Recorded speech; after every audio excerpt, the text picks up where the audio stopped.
In this video, I'm going to show you how to install Linux Mint. I'm going to be using a virtual machine because I'm already using Linux Mint. Love it. This is how you install it.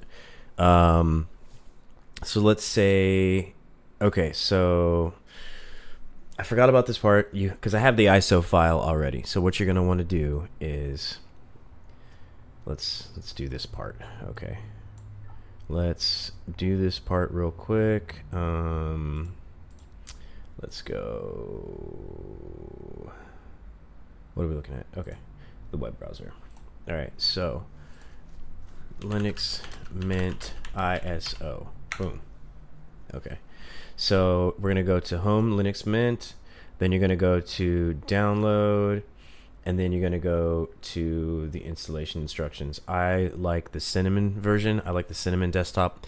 It just looks like a nicer, I don't know, I like it better than the Mate or the XFCE edition.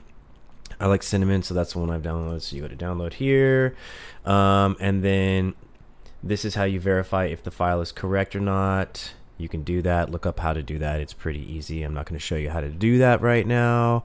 And then you're going to go to one of these mirrors, wherever is closest next to you, and hit the button there. That's going to bring up the ISO file. You save it in your downloads folder. And then what you want to do is you want to go to a program like Balena Etcher. Actually, no. So what you would do is you go to a program like Balena Etcher, download Balena Etcher, basically download Etcher, and then it's going to bring you into a UI that looks almost exactly like this. You're going to plug in a flash drive. You're going to select the ISO file you downloaded. You're going to select the flash drive, and you're going to hit flash, and it'll take that flash drive and flash it for that ISO, which is the Linux Mint ISO. Super easy. And then what you would do if this wasn't a virtual machine is you'd plug that into your computer or whatever you want Linux Mint to go on. Go into your BIOS settings. So when the computer's starting up, if it's a Lenovo, you hit enter. Dell, I believe, is F2, F12 to get you into the BIOS screen. You go to your BIOS settings and you make it so that it boots up from the flash drive before anything else. Go out of BIOS, restart, and then when it boots up from the flash drive, you'll see where I'm going to start showing you in this video. And that is going to be from basically, all right, so you flashed your drive and it's starting up. And this is basically what it's going to look like. This is how you would do it, how you would do it in a virtual machine. But so there's the ISO file. Oh, you can't see any of that right now. Well, that's funny. You can't see that at all. All right, so I'm choosing the ISO file. Gonna hit forward. Gotta make the OS Linux Mint, which is 2024 generic Linux. That's fine. Go forward. I'm gonna give it, I don't know, 8 gigs. This is like all arbitrary because really it's gonna be the next few screens that look good for you guys. I'm gonna get, I don't have 4 cores. I don't care. Let's go.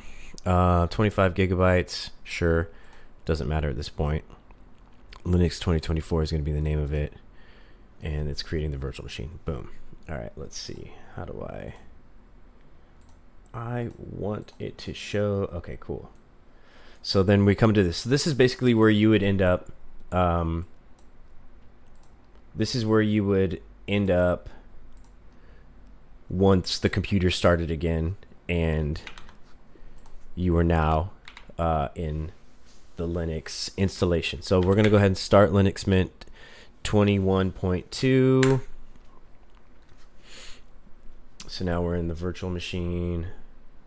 I can make this bigger. Boom.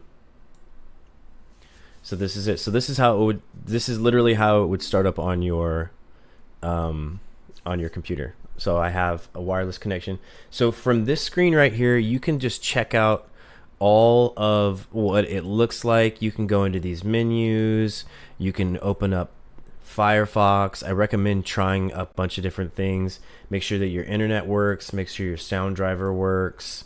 Go in and just look at some of the some of the programs it gives you. And now we're in what we call a live. This is like a live session here. So we're basically, if you had your USB stick in the computer, you would basically be running it off of the USB stick right now. It wouldn't be installed onto your device yet on your computer. So what you're going to do is you're going to go double click on the install Linux Mint right here when you're ready to install it. If you're ready to install it, if everything's looking good and has worked out for you yet, any changes you made in this live session will just disappear once you've installed it. You'll have to make those changes again, so don't like go deep into that unless you really want to just have to do it again. All right, so we're going to pick English here for me because I speak English and I'm in the English speaking world. US, continue. I recommend installing the multimedia codecs just so you don't have any problems later on down the line. Yes, we're going to erase the disk and install Linux Mint. This is what I'd recommend if you just want to install Linux Mint fully on your computer and you're not trying to do different partitions with Linux Mint on it. And this is just in a virtual machine for me, so I'm going to install now. Write changes to disk. Yes, yes, yes. Do all that.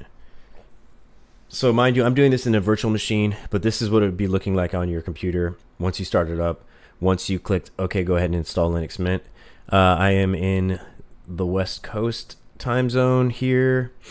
I'm going to just do Aaron, and then this is just a virtual machine, so it doesn't matter. I'm going to destroy it after this anyway.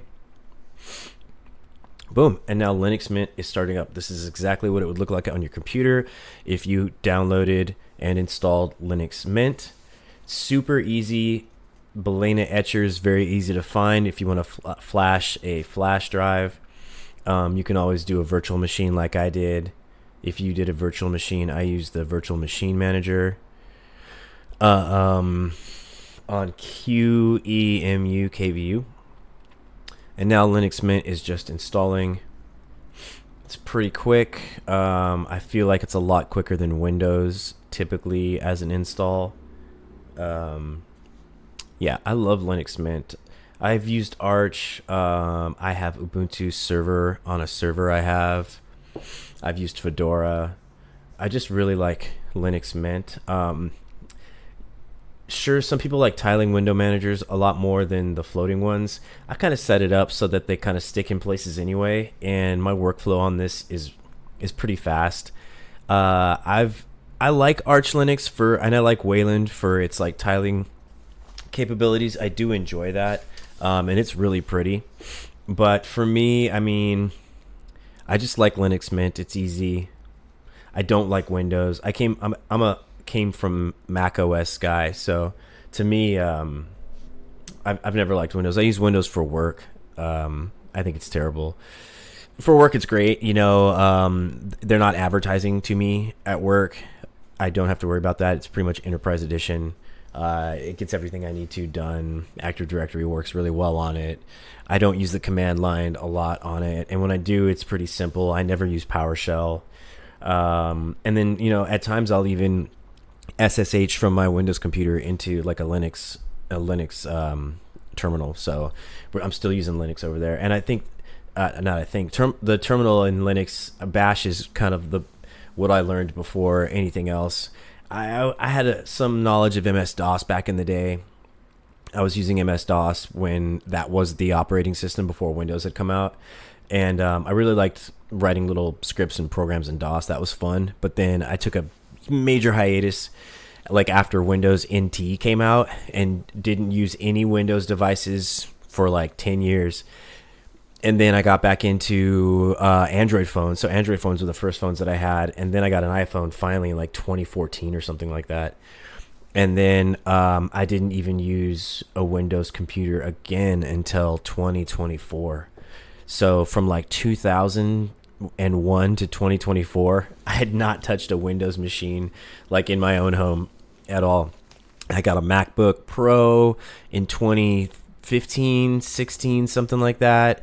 And then I had those. I started out with the iPhone in 2012 or 14, and yeah, I've been just using Mac and Apple products since then, and that kind of got me into.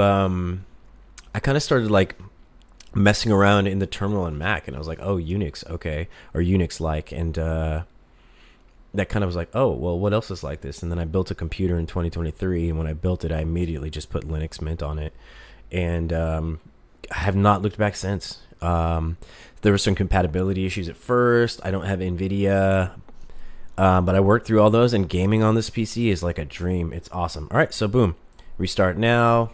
You'd restart your computer. This is when you'd pull the flash drive out. Yeah, remove installation media. Obviously did that. There was none anyway. And we are going to start up, and this is what Linux Mint looks like when it starts up. I mean, honestly, it's going to look exactly the same as the live installation. Boom.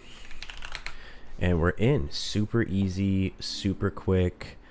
Internet's on. Gives you this nice little can I cancel this? Don't show this again. Stop. All right. Well, I feel like my virtual machine has died. But if it didn't die, this would be where you start up right now. Yeah, it's not responding. I know that. It wants me to force quit. You can't see that box. Yeah, so this is where you'd start Linux Mint. Let's go. It would show you some basics on how to get started, and that's it. You're in Linux Mint. It's on your computer. I recommend trying it out. Remember, of course, that if you don't have anything backed up on a hard drive, everything you have on your computer is going to be lost when you change the operating system. But just know that that's coming. But I recommend Linux Mint. No bloatware, no ads. You can, it comes with a few programs, but you can put just about everything you want on it. There's a lot of tutorials. You can get familiar with the terminal. You can just use Flatpaks if you want to download packages and install programs. I really, really, really, really recommend Linux Mint. Check it out. This is how you would install it on your computer, and I'll see you guys in the next one. Peace.